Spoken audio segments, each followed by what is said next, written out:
Oh, you're late, Emily. I'm starving. Get dinner ready, will ya? The living room looked like it had been ransacked. Lying on the couch like she owned the place, my mother-in-law pushed me to my limit. That's it, I'm done taking this from her. My name is Emily. I met my husband Samuel through work and we got married. We're both career-driven. We love our jobs so much that we discussed how to balance work and family life before getting married. Once kids are in the picture, priorities shift, and you have to make sacrifices. We chose not to have children so we could focus on our careers and eventually go independent. We share the housework and vow to support each other. Our jobs keep us busy, but we get along well. We spend our weekends chatting about work or enjoying some leisure time. But there's one yearly event that's pure torture for me: going on vacation with my father-in-law and mother-in-law. Samuel and I agree that family is important. Since he respects my family, I want to do the same for his. I don't mind going on these trips. It's just my mother-in-law who irks me. She just can't stand me. During a family meeting, Samuel explained that we wouldn't be having kids and would continue working. While my father-in-law was understanding, my mother-in-law flew off the handle. How can you marry a woman who doesn't want kids? I've been looking forward to grandchildren. Women should quit their jobs when they get married. Women can't accomplish anything meaningful in the workplace. My father-in-law snapped back. Well, maybe you never accomplished much, but Emily has a promising career.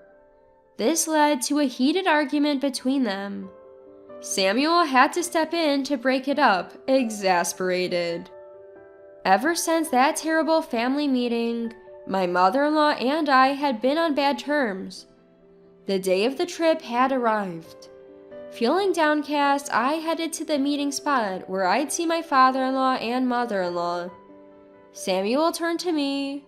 Hey, it's alright if you don't want to do this, you know?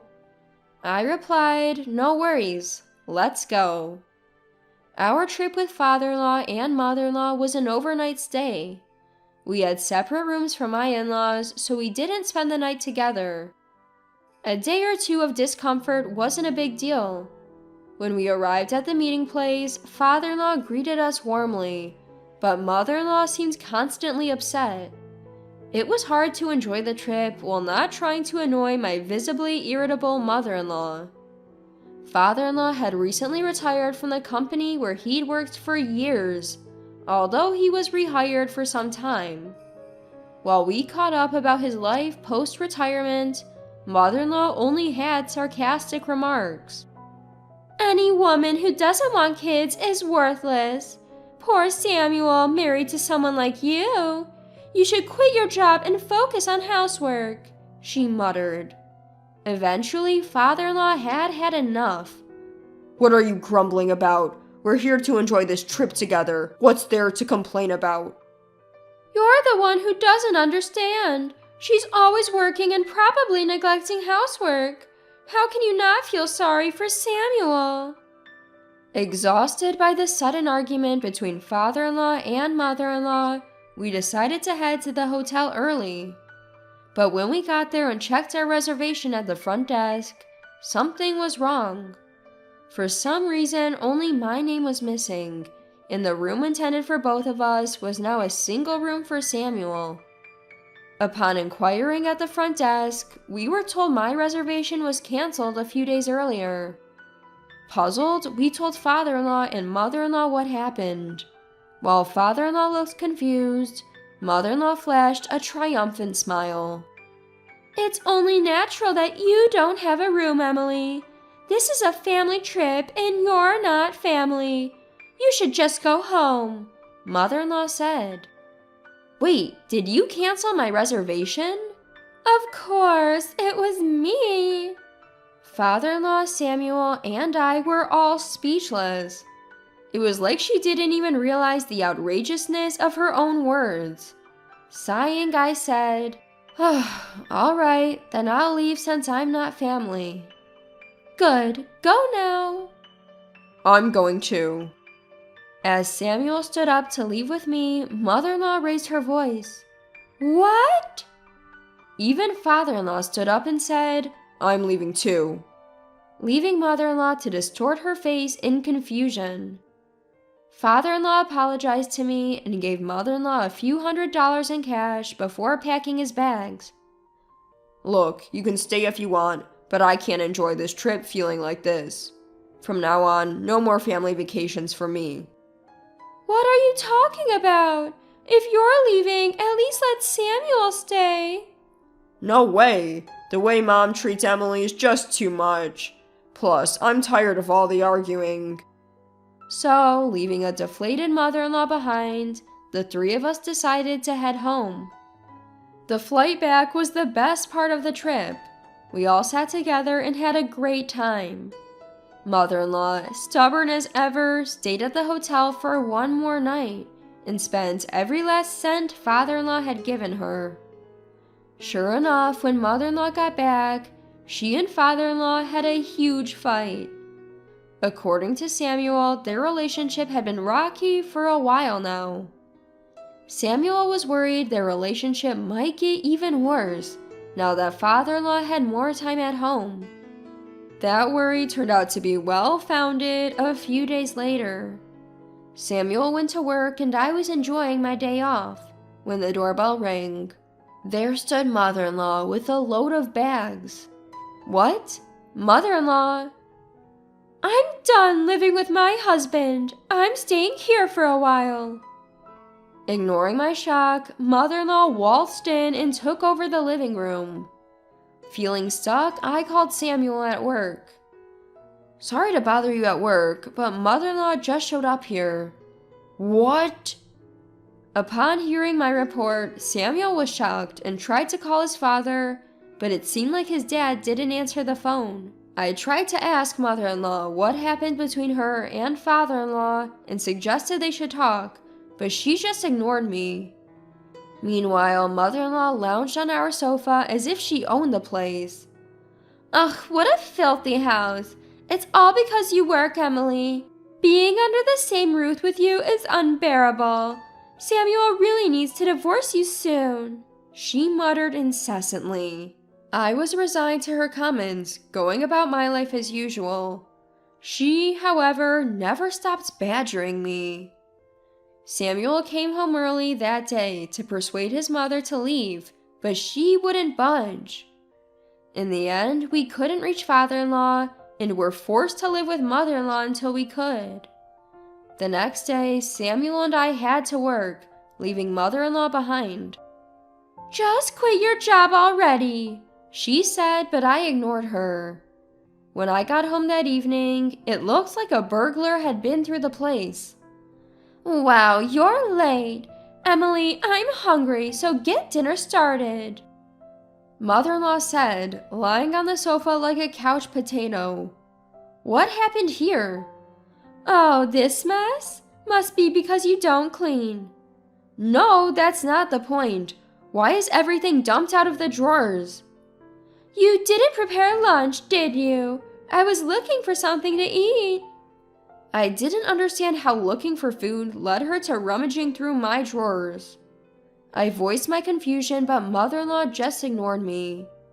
Realizing that my credit card was missing, my heart sank. Just as I suspected, my mother-in-law had probably stolen it. As I was contemplating how to bring up the issue, Samuel walked through the door. Seeing the state of the house, he immediately started arguing with his mother. I pulled Samuel aside and whispered that my credit card was missing. Rubbing his temples, he sighed. "Give me a break. Look, we can't let her get away with this. She needs to face the consequences." "If you say so, leave it to me," Samuel agreed. And so we resolved to make mother-in-law pay for her actions. A few days later, Samuel finally got through to his father, who had been unresponsive because he was traveling with a friend and didn't have his phone. When he returned home, he found a note from my mother-in-law on the table. It read, "I'm still mad about being left behind during the trip. I'm leaving this house." Knowing his father would be coming over, Samuel and I adjusted our work schedules to be home. When we got back, my mother-in-law casually said, "Oh, you're home early." But her expression changed when she saw her husband arrive. "What? Why are you here? Did you come to get me?" No, I came to give you this. He handed her filled out divorce papers. "What?" she exclaimed, visibly shocked. Your selfish behavior has only escalated over the years, especially your treatment towards Emily. Why can't you accept the woman your son chose? I've reached my limit. I want a divorce. He calmly stated. "Fine, let's get a divorce. I have Samuel, so I don't need you.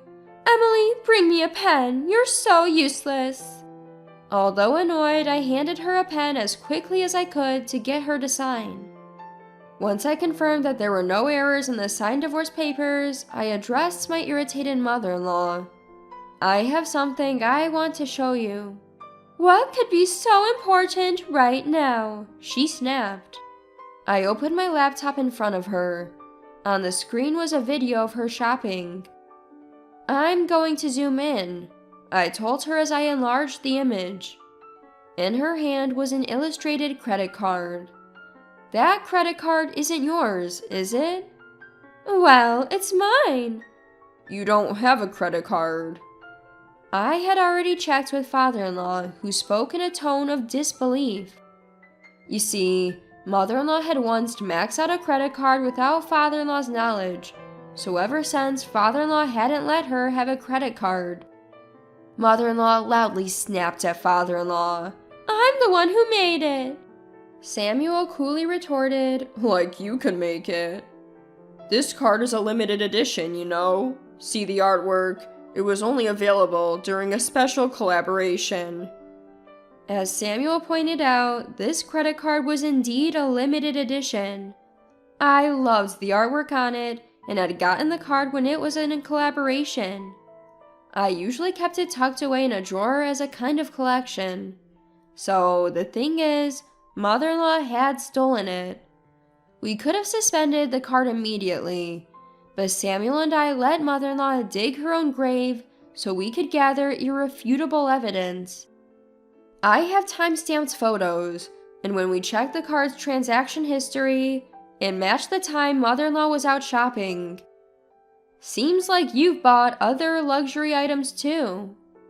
It's not true. I didn't steal any credit card. Really? Then let's submit these photos and the transaction history to the police. We need to find out who misused the card if it wasn't you. The police? Mother-in-law's voice cracked in surprise. Of course, someone stole from us, I said, and mother-in-law started making outrageous claims. The photo is fake. Who would even take such a picture? Someone just fabricated this. I'm innocent. I took that photo. What? As I've told you before, I'm a journalist. I work as a journalist, capable of tailing people and collecting photographic evidence if needed. Mother-in-law had no chance of escaping with a pro like me on her tail. I operated my laptop and displayed photo after photo of mother-in-law buying various luxury goods. If it wasn't you, the police will figure it out when we present all this evidence. Don't worry, and if police involvement seems unlikely, we'll get a lawyer. I knew that police often don't intervene in civil matters. Them taking action over mother-in-law misusing the credit card without permission was unlikely, but I had used the threat of calling them. However, the idea of consulting a lawyer was real. I was collecting evidence photos to claim damages. Even if you're my daughter-in-law, I'm still your mother. What kind of horrible person takes such pictures of family? Odd, I recall you saying I wasn't family when we went on a trip. Upon hearing my confrontational words, mother-in-law's face turned beet red. In a flustered state, she shoved father-in-law aside and ran out of the house. While I was asking father-in-law, who had fallen, "Are you okay?" Samuel sprinted out of the house. Given that Samuel enjoys running, he's pretty quick on his feet. Mother-in-law had no chance to escape and was caught almost immediately. I informed her that I would report to the lawyer that she had injured father-in-law in addition to running away. Although father-in-law wasn't seriously hurt, he did injure his back and had to go to the hospital. I told mother-in-law we would also be billing her for the medical expenses, to which she tearfully responded, "I don't have that kind of money." I didn't care. Samuel said, "I can't deal with parents like this," and handed mother-in-law a letter of disownment, thus completing her eviction. As promised, we contacted a lawyer we know and initiated the process to cut ties with mother-in-law, including claims for damages and medical expenses. Later, we heard that mother-in-law had moved in with her estranged sister and brother-in-law to borrow money. Although her sister's family runs a business and lent her the money, mother-in-law now works like a horse to pay it back. We ended up living with father-in-law. It wasn't a big deal, but we were concerned about leaving father-in-law alone with his sore back. Father-in-law has been proactive in helping around the house, which has been a great relief to both Samuel and me. Father-in-law's years of work experience also bring valuable advice to our careers. Of course, if father-in-law's health deteriorates, we're prepared to support him fully. Now that mother-in-law is out of the picture, the three of us are living harmoniously, enjoying the return of peaceful days.